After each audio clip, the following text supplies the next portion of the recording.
بسم الله الرحمن الرحيم. إن الحمد لله نحمده ونستعينه ونستغفره ونعوذ بالله من شرور أنفسنا ومن سيئات أعمالنا. من يهده الله فلا مضل له ومن يضلله فلا هادي له، وأشهد أن لا إله إلا الله وحده لا شريك له، وأشهد أن محمدا عبده ورسوله. أما بعد، بسم الله الرحمن الرحیم. کعب ابن اشرف گستاخان رسول صلی اللہ علیہ وسلم میں ہی سے ایک کعب بن اشرف بھی تھا. یہ یہودی مدینہ منورہ میں رہتا تھا، اور اس وقت وہاں نبی اکرم صلی اللہ علیہ وسلم اور آپ صلی اللہ علیہ وسلم کے صحابہ کرام رضی اللہ عنہم کے علاوہ صرف وہ لوگ رہتے تھے جو آپ صلی اللہ علیہ وسلم سے معاہدہ کر چکے تھے. لیکن اس کعب یہودی کو ذمہ و معاہد ہونے کے باوجود قتل کر دیا گیا، کیونکہ وہ نبی اکرم صلی اللہ علیہ وسلم کی شان میں حج و گوئی، سب و شتم، دریدہ دہنی، غدر و دھوکہ دہی، نقص عہد، قتل مصطفیٰ صلی اللہ علیہ وسلم کی سازشیں، مسلمان عورتوں کے حسن و جمال کے معیوب تذکرے، اسلام پر طعن، لوگوں کو نبی اکرم صلی اللہ علیہ وسلم کے مقابلے میں جنگ پر اکساتا و ابھارتا اور دیگر گستاخیاں کیا کرتا تھا. معاہدے کا یہ معنی تو نہیں تھا کہ وہ ناموس رسالت پر ہاتھ ڈالتا پھرے اور شان مصطفیٰ صلی اللہ علیہ وسلم میں گستاخیاں کیا کرے. چنانچہ صحیح بخاری و مسلم میں حضرت جابر رضی اللہ عنہ سے مروی ہے کہ اس کی بدزبانی اور گستاخیوں کے نتیجے ہی میں نبی مکرم صلی اللہ علیہ وسلم نے فرمایا تھا، کون ہے جو کعب بن اشرف کو ٹھکانے لگائے، کیونکہ اس نے اللہ اور اس کے رسول صلی اللہ علیہ وسلم کو اذیت پہنچائی ہے. اس پر محمد بن مسلمہ رضی اللہ عنہ اٹھے اور انہوں نے عرض کیا، اے اللہ کے رسول صلی اللہ علیہ وسلم، میں حاضر ہوں. کیا آپ صلی اللہ علیہ وسلم چاہتے ہیں کہ میں اسے قتل کر دوں؟ آپ صلی اللہ علیہ وسلم نے فرمایا، ہاں. حضرت محمد بن مسلمہ رضی اللہ عنہ نے اس گستاخ رسول صلی اللہ علیہ وسلم کو نبی کریم صلی اللہ علیہ وسلم کی اجازت سے کس حکیمانہ و دانشمندانہ انداز سے قتل کیا. اس کی تفصیل صحیح بخاری و مسلم کے باب قتل کعب بن الاشرف میں مذکور ہے.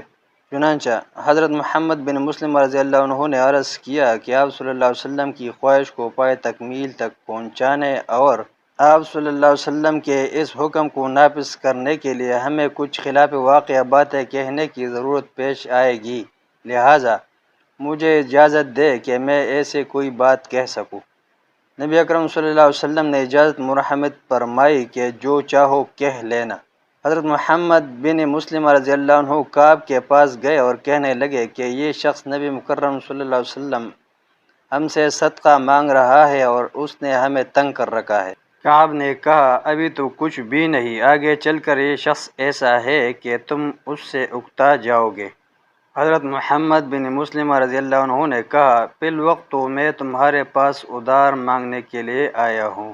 کعب نے کہا کہ اس کے عوض میں تمہیں کچھ گروی رکھنا ہوگا.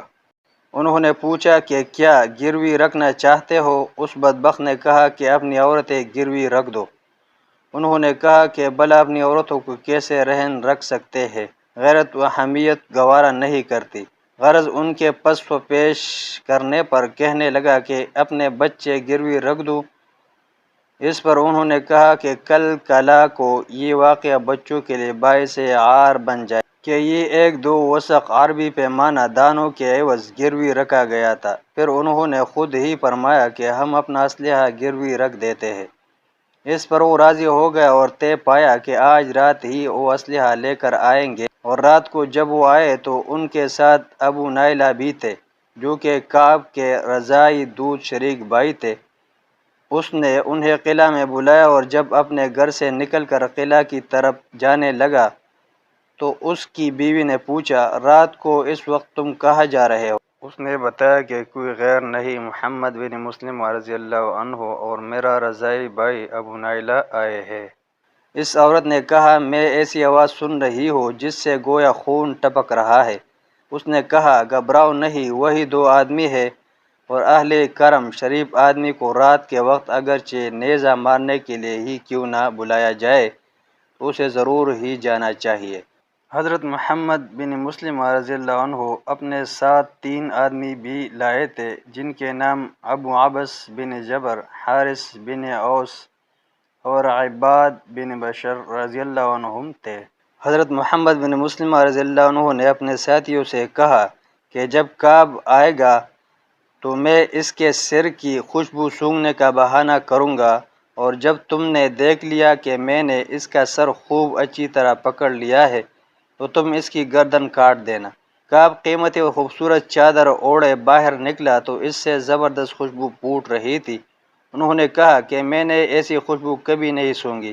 اس پر اس نے پھولتے ہوئے کہا، میرے پاس عرب کے سب سے زیادہ معطر اور سب سے زیادہ حسین و جمیل عورت ہے۔ اب محمد بن مسلم رضی اللہ عنہ نے فرمایا کہ اگر اجازت ہو تو میں آپ کا سر قریب سے سونگ لوں۔ اس نے کہا سونگ لو۔ پھر انہوں نے اپنے ساتھیوں کو بھی سونگنے کا موقع دلوایا اور آخر میں پھر کہنے لگے کہ ایک مرتبہ پھر اجازت دے۔